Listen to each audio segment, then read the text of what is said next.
Bueno, este es un vídeo explicación del trabajo de Gilles Deleuze que he titulado Ontología y Política en Gilles Deleuze. Bueno, si vamos bajando nos encontraremos con el índice en el que, bueno, más o menos hemos dividido el trabajo en una primera parte que ocuparía realmente los capítulos del 2 al 5, en el que incluimos la pregunta ¿qué es la ontología de la univocidad, la concreción del ser, los tres planos ontológicos, ontología de fuerzas de Deleuze y Nietzsche, y una segunda parte que digamos incluiría los capítulos de un puente entre ontología y política, la producción de la máquina y la conclusión hacia una política de la reapropiación. Entonces, en esta primera parte, así grosso modo se cuenta, se intenta enmarcar cuál es la posición ontológica de Deleuze, es decir, aquella que trata sobre cómo concibe la realidad y el universo, básicamente, ¿no? Y en la segunda parte en la cual se puede desprender su teoría política, es decir, cómo concibe que los seres humanos viven en sociedad y cuál es, digamos, el origen de la sociedad también, ¿no? Cuál es o el fundamento de la sociedad, mejor dicho. La idea es intentar mostrar cómo estos dos bloques se hayan justamente, digamos, identificados, se hayan relacionados entre sí. Es decir, cómo el plano ontológico realmente determina al plano político y cómo el plano político, al fin y al cabo, necesita del plano ontológico. Y esto ocurre básicamente porque en Deleuze la ontología funciona, o sea, digamos, la propia ontología funciona igual para los cuerpos que para el lenguaje. Entonces Deleuze, en la primera parte, establecerá, digamos, una ontología basada en una teoría lingüística. Eso implicará también cómo se forman y se desarrollan los cuerpos, lo cual le permitirá después hablar ya de la política. Entonces, si vamos pasando un poquito al capítulo 2, el de qué es la ontología, vemos una pequeña introducción en la que se intenta definir esta rama de la filosofía en dos sentidos. El primer sentido, en el cual se entiende, digamos, a la ontología como la disciplina filosófica que pretende establecer cuál es el mobiliario del universo, es decir, qué hay y cómo es lo que hay en el universo, en la realidad también. Y en un segundo sentido, la ontología no se trataría de establecer qué hay y cómo es lo que hay, sino de hablar de el ser y los entes, es decir, en cómo, por qué los entes, los objetos que hay, son y de qué modo son, básicamente. Estas dos formas no son excluyentes entre sí, sino que se relacionan entre ellos, básicamente. A diferencia de la metafísica, que pretende de alguna forma trascendentalizar ese ser de los entes, es decir que el ser está fuera de los entes, la ontología intenta encontrar el ser del ente en el propio ente, básicamente, y establecer, al final la ontología no necesitaría ni a ningún dios, ni ningún mundo paralelo, sino que se bastaría y se explicaría a través de este propio mundo, ¿no? Esto es, digamos, en general lo que es la ontología. Luego hacemos una continuación en la que se explica que la obra de Deleuze se podría dividir en dos grandes grupos, en dos grandes momentos. El primer momento en el que Deleuze tiene una preocupación más o menos empirista o pragmática, es decir, no tanto dirigido hacia la pregunta por el ser o hacia la pregunta ontológica, en la cual se encontramos sobre todo una primera obra, la de empirismo y subjetividad, y las últimas obras que escribe con su colega Félix Guattari, que son sobre todo la obra doble de Capitalismo y Esquizofrenia, dividida en el primer tomo El Antiedipo y el segundo tomo Mil Mesetas, y algunas obras posteriores como Rizoma o Diálogos. Aquí encontraríamos una deriva antiontologicista, es decir, no habría un interés por Deleuze explícito, obviamente explícito, por tratar el tema del ser. Y una segunda línea en la que sí que habría un interés explícito en tratar la cuestión del ser, que se basa principalmente en dos obras, que sería la obra de Lógica del Sentido y Diferencia y Repetición. Nosotros nos centramos aquí más en Lógica del Sentido y menos en Diferencia y Repetición, pero y además también en alguna otra obra en la cual también trata de aspectos ontológicos que nos será muy útil, que es como Nietzsche y la filosofía, en la cual trata de alguna forma de intentar explicar a Nietzsche a través de esta visión ontológica, básicamente, ¿no?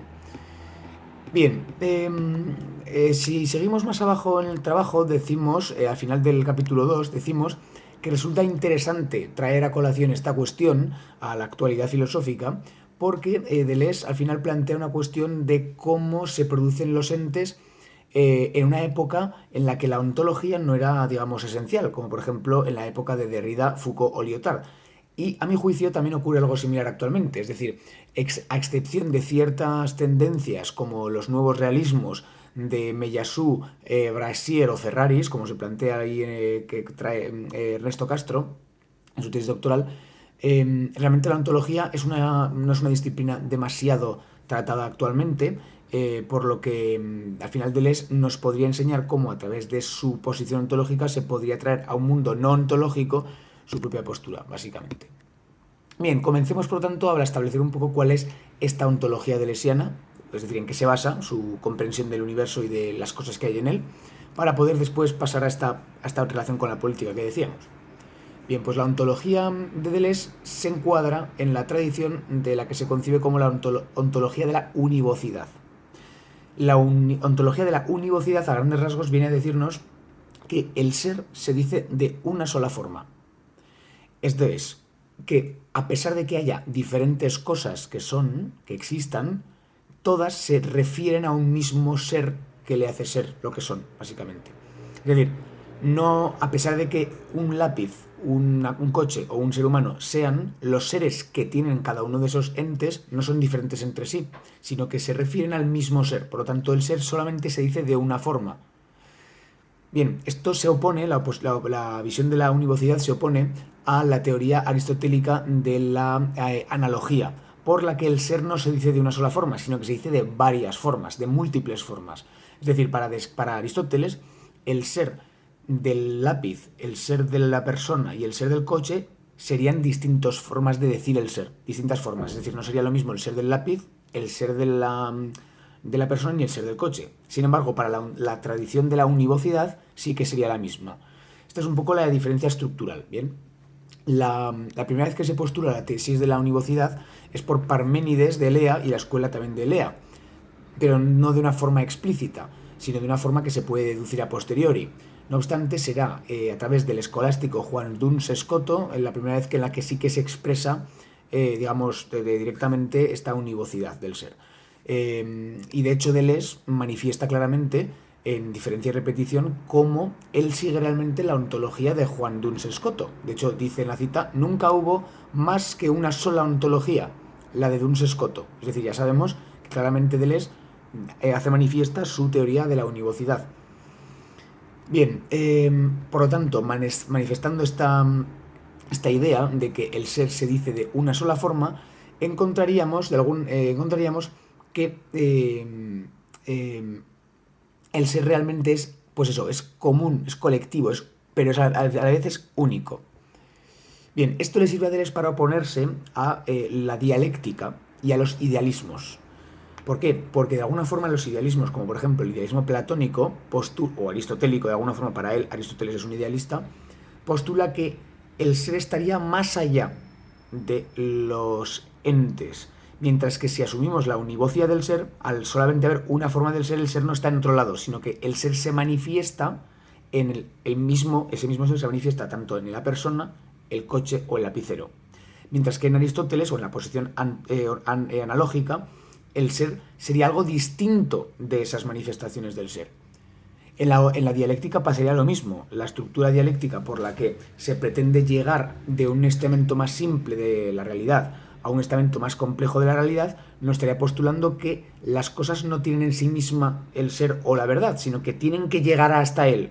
Si algo tiene que llegar hasta él, significa que no lo tiene dentro, por lo tanto que está fuera. De alguna forma, la verdad para Hegel, por ejemplo, que como el máximo exponente de la dialéctica, o para Platón, como grandes exponentes de la dialéctica, sería la verdad o la realidad, sería aquello a lo que hay que llegar, ¿bien? Porque todavía no hemos llegado hasta ahí. Bien, no obstante, para Deleuze se postula como un crítico.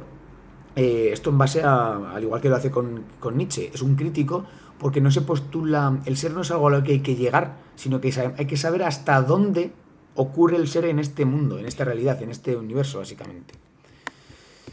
Bien, siguiendo más adelante, encontramos que realmente esta univocidad del ser nos está planteando una suerte como de dos dimensiones, pero unidas en la misma forma, básicamente. Encontraríamos el ser unívoco como tal, ese ser único, y las formas múltiples en las cuales se expresa ese ser. Poniendo un ejemplo característico, si nos imaginamos una hoguera, pues podríamos decir que el fuego es único, mientras que las llamas que van ocurriendo y desapareciendo y apareciendo son múltiples. Entonces, el fuego se expresa a través de sus múltiples y diferentes llamas, pero no son las llamas mismas, es decir, sería como la forma en la que se expresan. ¿Bien? Entonces, el ser es único, pero se expresa en sus múltiples formas que son distintas entre sí. Esto no hace que las formas múltiples nieguen ese ser, sino que justamente lo afirman. Vale. Más cosas. Bien, pero la clave, esto es importante, y es que este ser unívoco y estas múltiples formas de ese ser unívoco no se distinguen sino por una distinción formal, dice Deleuze, siguiendo de nuevo a Duns Scoto y a la tradición escolástica. Esto de la distinción formal es esencial porque nos viene a decir que, por ejemplo, en este lapicero, la distinción entre lápiz negro y amarillo no es una distinción real. Es decir, a nosotros se nos plantea el lapicero de una vez. No es que se nos plantee el negro, el amarillo y el lápiz juntos. O sea, que están como algo separado y que luego se juntan. No. Sino que se dan a la vez.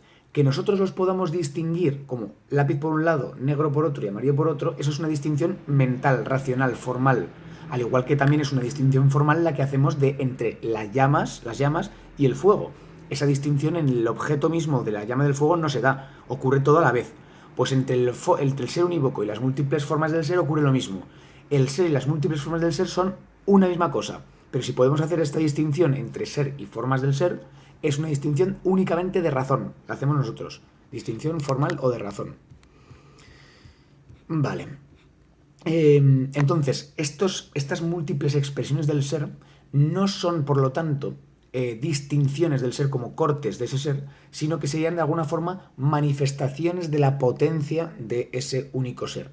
Así los entes serían como grados de intensidad del ser, podríamos decirlo así.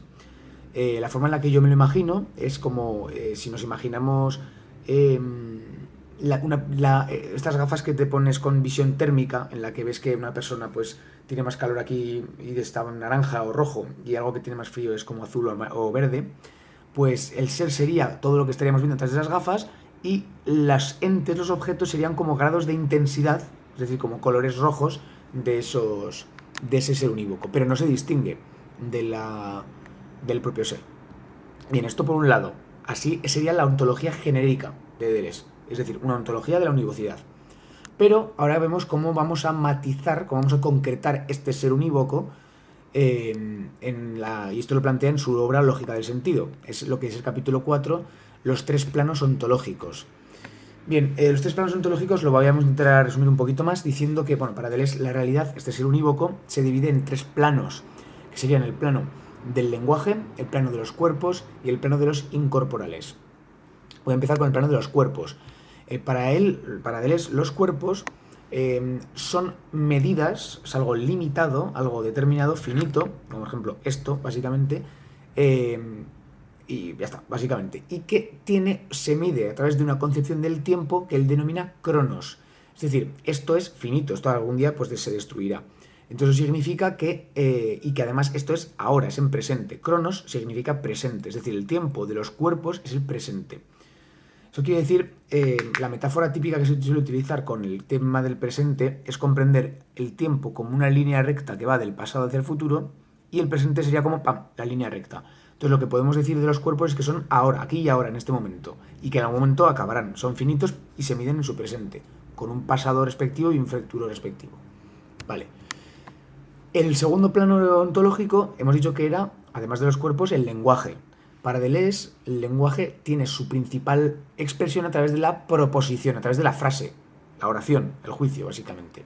Entonces, para Deleuze, las proposiciones o las frases también son algo limitado que se miden en la concepción del tiempo cronos. Es decir, la frase también estaría definiendo lo que algo es en un instante. Es decir, el lápiz es amarillo. Esa frase estaría determinando el presente de este lapicero, que como en cuerpo presente también se está ocurriendo en este instante, básicamente. Vale, para Deleuze hay una relación totalmente directa entre la proposición y el cuerpo. Es decir, el ser humano, o la inteligencia, podemos decirlo así también, cuando hace proposiciones, las hace sobre cuerpos, porque ambos dos se relacionan en el tiempo presente. Tanto el cuerpo como el lenguaje se dan en el tiempo presente, y entonces eso hace que se relacionen. Por eso yo puedo decir, este lápiz es amarillo, porque su cuerpo está en el presente y porque la frase habla del presente. Vale. Luego me enrollé un poquito más diciendo que eso significa que eso es como se establece un principio de individuación, es decir, como una cosa es una cosa, eso, es decir, que esto sea un individuo o una cosa, es en tanto que se puede decir una proposición.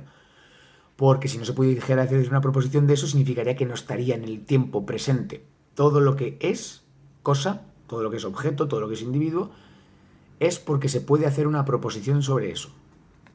Por lo tanto, en la teoría del lenguaje está muy unificada en la teoría de la realidad, como se puede decir. Y luego estaría en el tercer plano, que sería el plano de los incorporales. Esto, digamos, no se lo inventa Deleuze, sino que viene de influencia estoica. Los estoicos empezaron ya, concibieron este plano incorporal como el plano del destino, de alguna forma, mientras que los cuerpos serían causas, el destino sería el efecto que dejarían los cuerpos como causas, ¿no? Lo que se está cada día, cada instante se está forjando y se está formando sería el destino, lo incorporal. Bueno, pero eso no lo entiende así Deleuze. Deleuze entiende lo incorporal como sinónimo de la palabra sentido o la palabra acontecimiento. Por lo tanto, sentido o acontecimiento es lo mismo que el plano de los incorporales. Es lo mismo. Entonces, para resumir esto, que es un poco largo, habría que decir que el sentido o el acontecimiento es la clave que une en la proposición y el cuerpo. Esto se ve muy claro con un ejemplo. Antes de este ejemplo, el sentido para Deleuze, el sentido se puede comprender de dos formas, como lo expresable de una proposición o como el atributo o el estado de cosas de un cuerpo. Entonces, cuando yo digo la proposición Nacho se sienta, en la proposición Nacho se sienta, hay un acontecimiento o un sentido que se está expresando con esa frase, que es el sentarse de Nacho, básicamente. Bueno, pues ese es el acontecimiento, lo incorporal. ¿Bien? Y en mi cuerpo, como Nacho sentado, también como sería el atributo o el estado de cosas de ese cuerpo. Por lo tanto, el sentido se aplica tanto a la proposición como lo expresado de ella, y se aplica tanto al cuerpo como el estado de cosas de ese cuerpo. Bien, entonces, este sentido, antes de ir al ejemplo de nuevo, este sentido o acontecimiento se da en un plano temporal distinto al que se dan las proposiciones y en el que se encuentra el cuerpo. Ya no se da en el tiempo cronos o presente, sino que se da en la concepción del tiempo que Deleuze llama, siguiendo a Aristóteles, aion, que sería el concepto del tiempo como devenir, como, digamos, como durar, como duración. El acontecimiento o el ser no dura en un presente, sino que se extiende infinitamente en el tiempo. Bien, esto ya sé que es muy abstracto, pero lo podemos explicar con un ejemplo. Deleuze dice que podemos encontrar el sentido, encontrando el infinitivo implícito que se halla en una proposición. Eso será el sentido. Por ejemplo, el lápiz es amarillo. El lápiz amarillo. En esa proposición, en esa frase, el lápiz amarillo, habría un sentido, que sería lo expresable, ¿verdad? Como hemos dicho, lo expresable de la proposición. Y en el cuerpo, lápiz amarillo, este cuerpo, también habría un sentido, que sería el mismo, que sería el sentido del el estado de cosas del cuerpo. Bien, pues ¿cuál es ese sentido? Pues Deleuze lo diría como lo infinito, el infinitivo implícito en esa proposición. A saber, el amarillear del lápiz. El amarillear del lápiz sería el sentido de la proposición el lápiz amarillo. Sería como dar la vuelta. Por ejemplo, Nacho está sentado, sería pues el sentear de Nacho. Sería lo que está ocurriendo, el sentido que está ocurriendo. Entonces el sentido es algo como incorporal que ocurre, como el acontecimiento, y ese acontecimiento o sentido se expresa a través de una frase o proposición. Y se aparece en los cuerpos como su estado de las cosas, como su estado propiamente de cosas. Vale, entonces, el sentido es, por lo tanto, lo que hace posible la unión entre la proposición y el cuerpo. Em, Sin embargo, habría que decir una cosa que es todavía un poco más abstracto y más complejo, y es que el sentido o acontecimiento de que, por ejemplo, de el sentear de Nacho o el sentar de Nacho, el amarillear del lapicero, el moradear de la púa, etcétera, etcétera, etcétera, no son sentidos que sean excluyentes entre sí, sino que son formas de un mismo sentido o acontecimiento, que sería el ser unívoco, básicamente. Entonces, Deleuze al final está jugando la misma lógica con el ser unívoco y las formas del ser, pero aplicado ahora al sentido o acontecimiento. Los sentidos o acontecimientos particulares de cada objeto, de cada cuerpo o de cada proposición, hacen referencia realmente a un mismo sentido o acontecimiento. Por eso, cada cosa que ocurre, es distinta entre sí, pero a la vez es como expresión del mismo acontecimiento, que es el propio universo, vamos a llamarlo así. Es decir, el propio universo ahora mismo está ocurriendo, está aconteciendo. Pues cada cosa que ocurre dentro de ese universo son formas de ocurrir de ese universo. Y las proposiciones y los cuerpos expresan y manifiestan en ese sentido. Bien, el sentido, pues, como digo, es lo que hace posible ambas cosas, aunque el sentido no lo podamos ver o no lo podamos nunca encontrar directamente o explícitamente ni a la vista, ni en las proposiciones, ni en los cuerpos, sino que es lo que hace posible, justamente, las proposiciones y los cuerpos. Bien, para acabar la posición ontológica, vamos a traer a colación a Nietzsche, que en el libro de Deleuze, Nietzsche y la filosofía, manifiesta, añade un punto más clave en esta ontología de Deleuze de la univocidad y de los tres grados de los tres grados, de los tres, digamos, planos ontológicos.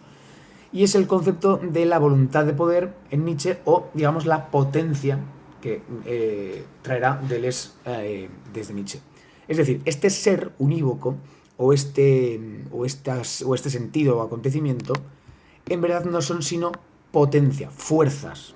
Es decir, cuando el sentido moradear de la púa aparece y se expresa a través de la proposición la púa es morada, o a través del estado de cosas del cuerpo que la púa es morada, eso es resultado, ese sentido es resultado de una lucha de fuerzas previa que ha ocurrido entre los, digamos, pues tejidos. Es que claro, no es una cosa, digamos, física, sino que es una cosa ontológica. Es decir, para que las cosas ocurran, las cosas ocurren porque son resultados de una lucha de fuerzas previa que lo ha constituido como lo que son. Es decir, para que algo ocurra, ha tenido que haber un victorioso, básicamente. Esto a nivel ontológico incluso, es decir, porque si no estaría destruido, ¿verdad? Esto sigue ahora mismo existiendo en la realidad porque los materiales son capaces de resistir a mi dedo, a la atmósfera, y etcétera. Es decir, están ganando la batalla a la realidad. Esto. Porque si no, porque si fuera gas, pues estaría tomando por saco. O si fuera otro material, no estaría ganando la batalla y no estaría perteneciendo a la realidad. Por lo tanto, esto a nivel tanto ontológico como incluso lingüístico. Y esto es más interesante y más fácil de entender. Las palabras o las proposiciones acaban calando en el lenguaje humano por el resultado de ciertas luchas y de ciertas victorias. Es decir, había frases y palabras que antiguamente no se utilizaban y que ahora se empiezan a utilizar. Y eso es porque se imponen, vamos a decirlo así. Socialmente consiguen imponerse. Por ejemplo, concreta, pues es una palabra que al final acaba calando la sociedad y acaba imponiéndose y la RAE lo acaba aceptando. Bien, eso es porque lucha concreta contra croqueta, o mejor dicho, el lenguaje coloquial contra el lenguaje culto, lucha, y al final, ¡pam!, se acaba por imponer una palabra nueva. Y esto, dice Nietzsche, dice Deleuze a través de Nietzsche, que no ocurre, digamos, gratuitamente, sino que ocurre porque el que consigue apropiarse, el que consigue la victoria, el que consigue de alguna forma existir, la palabra concreta, es porque ha tenido más fuerza que la otra palabra. Por ejemplo, coqueta, ¿no? O yo qué sé, concretal. Concretal no ha ganado, ¿no? Esa no existe. Pues tiene menos fuerza que concreta. Concreta sí que ha logrado imponerse, ¿no? Entonces, hay palabras, proposiciones u objetos que no logran imponerse porque son menos fuertes, mientras que las que ganan son porque son las más fuertes. Esto es un poco como, digamos la selección natural de Darwin, un poco, ¿no? Es decir, lo que existe es porque es resultado de una lucha de fuerzas que ha sido el victorioso. Entonces, el que haya logrado apropiarse de la mayor fuerza posible podrá existir en la realidad. Y eso es lo que es la realidad para Deleuze en base a Nietzsche. Bien, entonces todo lo que existe es resultado de una lucha. Bien, eso ya está dicho. Bueno, pues bajando un poquito más abajo, vamos a bajar un poco más.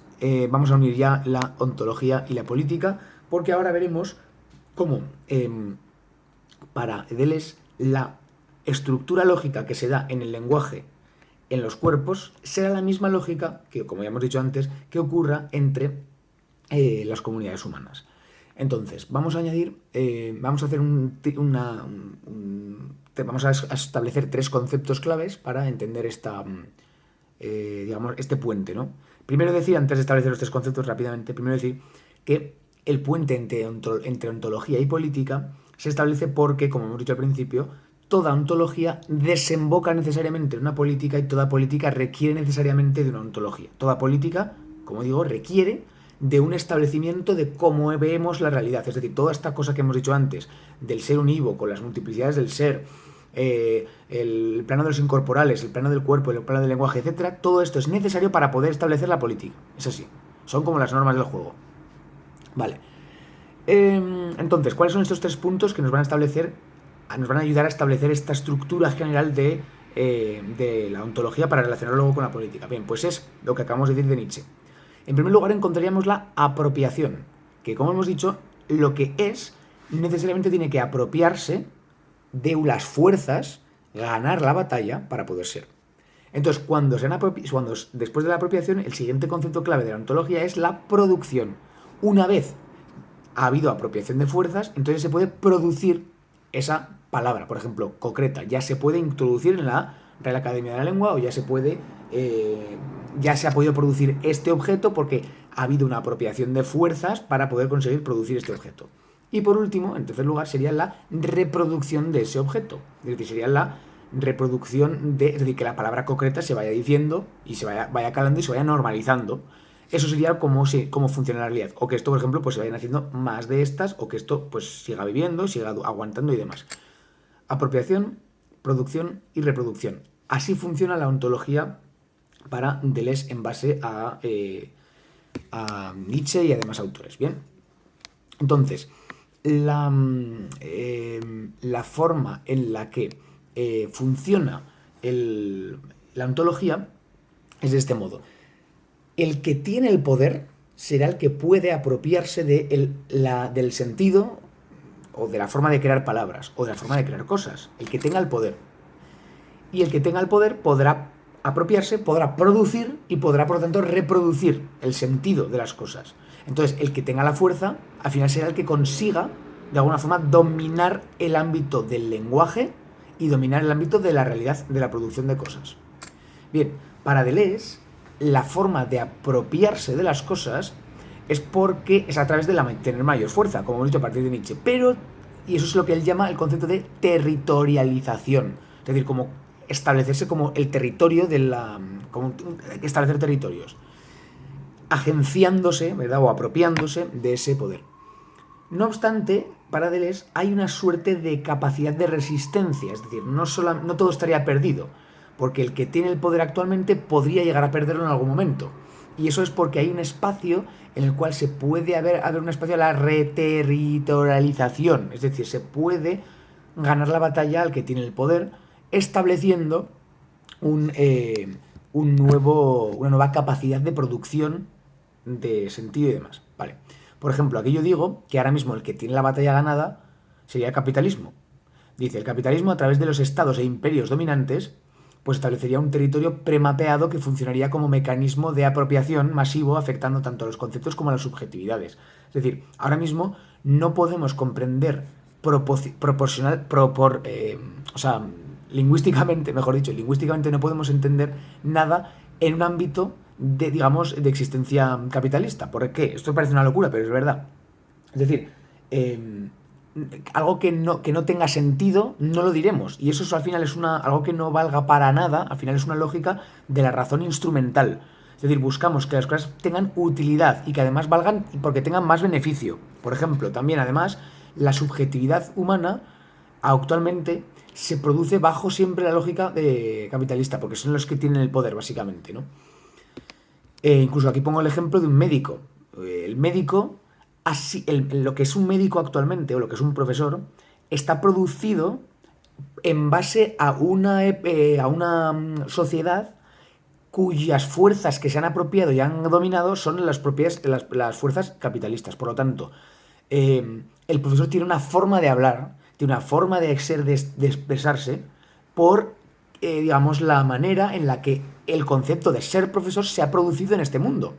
Es decir, el profesor tiene, por ejemplo, o el médico tiene que ser alguien responsable, que sea ahorrador, que sea educado, etcétera. Esas son cosas que no van necesariamente en la palabra médico, sino que se deducen porque se ha producido ese concepto, tanto lingüístico como su subjetividad, en un mundo con unas fuerzas concretas que han dominado concretamente. Si hubiera dominado, por ejemplo, el altruismo, en un mundo en el que no dominara el capitalismo, sino que dominara el socialismo, por decir algo así, pues a lo mejor el banquero, la palabra banquero ya no nos sonaría tan mal, sino que sonaría a buena persona, ¿vale? Entonces las cosas, y esto ya no me quiero meter aquí, pero para otros filósofos, todo lo que hay ya tendría un sentido establecido porque vivimos en una época histórica concreta que le da un sentido concreto.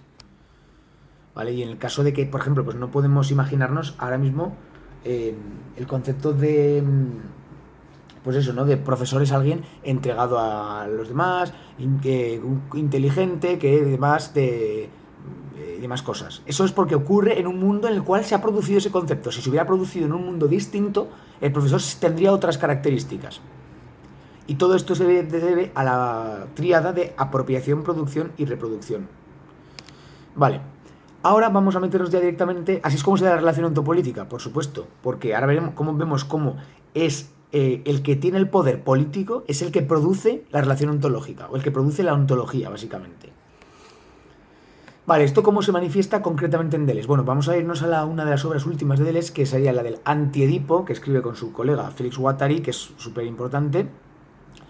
Y aquí es donde, digamos, se van a posicionar los dos, tanto Guattari como Deleuze, como postestructuralistas. Hubo una corriente antes de ellos, de Deleuze y de Guattari, que era el estructuralismo, que, digamos, surgió con Saussure, que era un teórico de lingüística, y luego fue continuado en diferentes ámbitos. Pues, por ejemplo, fue continuado en el marxismo por Louis Althusser, fue continuado en la antropología por Lévi-Strauss, etc. Entonces aquí vamos a ver cómo Deleuze y Guattari se posicionan como postestructuralistas al criticar a Lévi-Strauss, que es un estructuralista, ¿vale? Y esto confundirá un poco cómo entienden ellos lo que es la política, ¿vale? Entonces, para Lévi-Strauss, y esto es lo que van a criticar Deleuze y Guattari, para Lévi-Strauss se puede establecer un criterio común, una estructura, por la cual el ser humano pasa de naturaleza a la cultura. Pasa de ser monos a ser civilización. Y eso es la prohibición del incesto. La prohibición del incesto, es decir, esa norma, la prohibición del incesto, es la que produce que ya no haya lazos consanguíneos entre personas, como ocurre entre los animales, como puede ocurrir entre los animales, sino que haya lazos políticos, interesados. Entonces eso hace que, a través de que el intercambio de mujeres, esto es lo que dice Lévi-Strauss, a través del intercambio de mujeres es cuando se puede establecer la cultura. Es decir, ya no me caso, o sea, que no te puedas casar con tu hermana, básicamente, o con tu hija, hace que yo me tenga que casar con otra. Entonces, que yo me case con otra hace que el padre venda a la hija y le diga, oye, ¿quieres casar a tu hijo con la mía? Entonces eso hace que la mujer se intercambie de una familia a otra, por intereses ya de familia, políticos, no consanguíneos. Y esto es lo que es propiamente cultural, será para Deleuze, para Lévi-Strauss. Una vez eso, es decir, lo principal para Lévi-Strauss es la prohibición y luego el intercambio de mujeres, ¿no? Vale. Sin embargo, aquí esto es una cosa interesante que hay que añadir, Y es que Deleuze y Guattari hacen una cosa como lo que hizo Marx con la economía clásica de Adam Smith. Adam Smith también decía que la economía funcionaba a través de la apropiación, digamos, legítima de los bienes que había. Pues yo me encuentro con una vaca y ahora es mía, y la propiedad privada, y luego el intercambio entre, pues yo tengo una vaca y tú tienes una patata, entonces nos las intercambiamos. ¿Qué pasa? Que Marx le dice a Adam Smith, te dejas un concepto muy importante, pero muy importante, que es el concepto de producción. Porque la producción, dice Marx, condiciona el intercambio entre la vaca y la patata.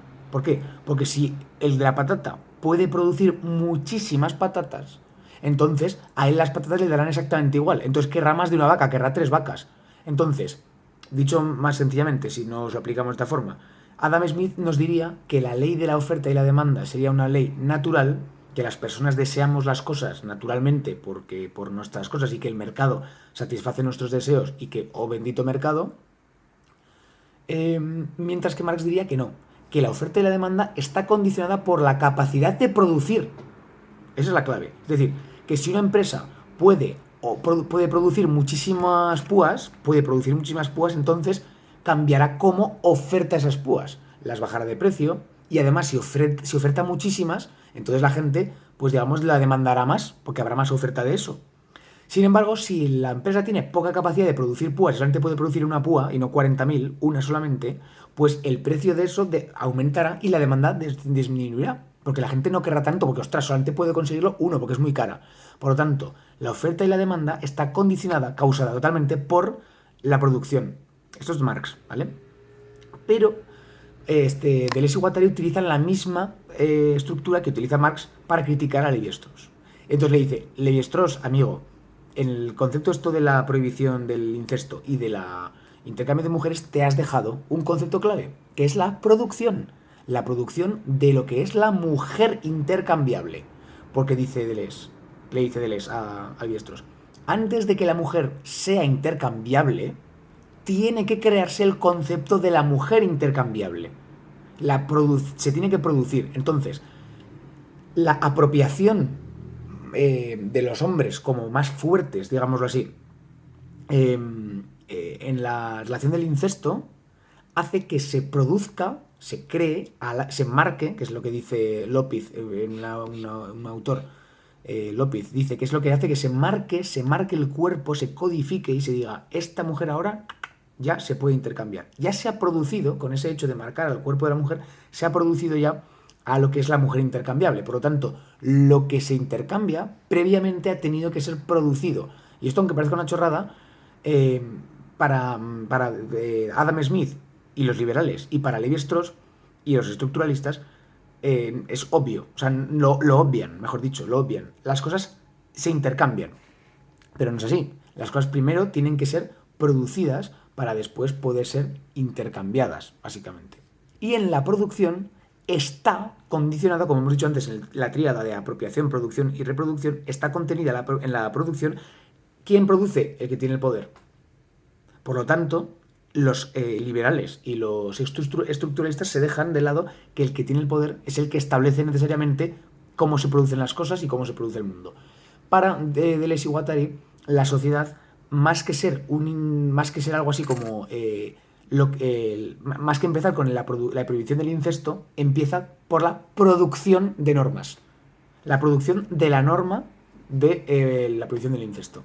Por la producción de sujetos. Por la producción de instituciones. Eso es la sociedad. Por eso es una máquina. Más que intercambio, la sociedad humana es máquina. Tiene capacidad de producir cosas, producir subjetividades, producir creencias y producir personas, básicamente. ¿Y cuál es el objetivo? ¿Quién las crea? Los que tienen el poder. ¿Y para qué las crean? La crean para legitimar y reproducir a quien tiene el poder.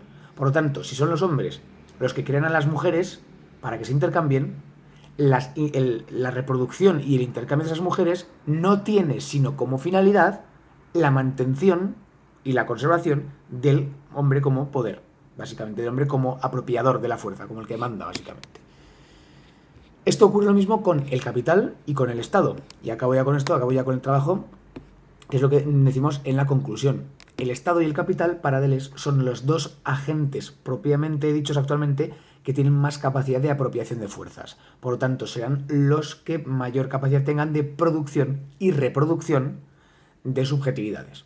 Por lo tanto, lo que hay que hacer sería, de para Deleuze, y como postura política básicamente, habría que producir subjetividades alternativas al capitalismo y al Estado. Es decir, apropiarse revolucionariamente, no queda otra, del Estado y del capitalismo para poder producir subjetividades alternativas, al capitalismo y al Estado. Porque además, estas subjetividades que produce el capitalismo y el Estado dice Deleuze, siguiendo a Marx aquí realmente, que son subjetividades alienadas. Es decir, que no, de alguna forma, en la que hay una diferencia entre la potencia, entre el poder, lo que pueden esas subjetividades y lo que demuestra, tanto en el mercado, tanto a través del lenguaje, etcétera, las subjetividades actuales, los sujetos actuales, están alienados porque han sido producidos bajo un marco de apropiación de fuerzas del capitalismo y del Estado. Entonces, si cambiamos quién se apropia de las fuerzas, cambiaremos cómo son los sujetos que se producen y cambiaremos su reproducción y su legitimación. Para eso, y esto no se produce, yo al final acabo diciendo que se tendría que proponer una suerte de modelo post-capitalista y post-estatal, de alguna forma. Yo no me atrevo a decir que sea un modelo propiamente socialista, porque Deleuze nunca habla de socialismo ni de comunismo, pero nosotros nos atrevemos a aventurar a que realmente se puede deducir una postura socialista de izquierda, básicamente, de Deleuze. Bien, bueno, pues con esta es la idea. Con esto podemos cerrar que hay una relación entre la ontología y la política que acabaría por reafirmar esta posición de reterritorialización a través de la afirmación de un postcapitalismo y una sociedad postestatal que de alguna forma cree subjetividades alternativas a las actuales. Y con esto espero que quede claro. Adiós.